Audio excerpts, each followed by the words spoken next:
Hello students, welcome to the Sapna homeschooling YouTube channel. नमस्कार विद्यार्थ्यांनो, मी आहे सपना टीचर आणि पुणे जिल्ह्यातनं आहे. तुम्ही कोणत्या भागातनं माझा व्हिडिओ बघता मला नक्की कळवा.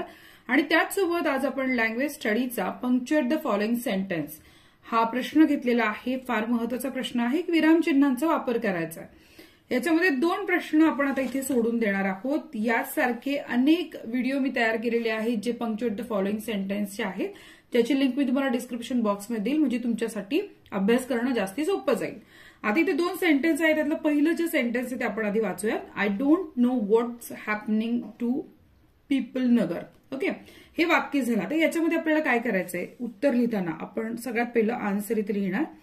तर पहिला नियम आपण कायम लक्षात ठेवायचा आहे. फर्स्ट वर्ड काय असणार आहे, कॅपिटल असणार आहे. आय तर कायम कॅपिटलच लिहायचंय, आय. आता इथे डू नॉट आहे, डोंट आहे.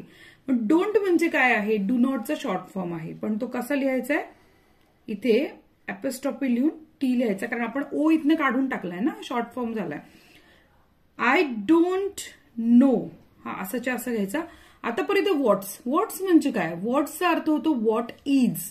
तर इथे सुद्धा शॉर्ट फॉर्म केलेला आहे, त्यामुळे इथे व्हॉट एपिस्ट्रॉफी यस करायचं आहे. व्हॉट्स हॅपनिंग, हे असंच्या असं घ्यायचं, हॅपनिंग टू.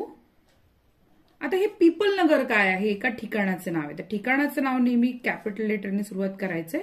त्यामुळे आपण काय लिहिणार, पीपल नगर, आणि ते फुल स्टॉप द्यायचा. आहे की नाही सोपं करायला. ओके, पण तुम्हाला एखादं वाक्य अवघड जात असेल आणि तुम्हाला कळत नसेल तर मला कमेंट करून ते वाक्य सांगा, तुमच्यासाठी मी व्हिडिओ तयार करेन. सेकंड सेंटेन्स आहे, Y is he not with us in school. Okay, आता सुरुवात तर आपली आहे, आपल्याला सगळ्यांना आता माहित झालंय. फर्स्ट लेटर काय करायचंय, कॅपिटल करायचंय, Y. Okay, Y is he not, हे असंच्या असं घ्यायचं, कारण कुठे इथे आपल्याला नावं वगैरे नाहीयेत. With us. Okay, in.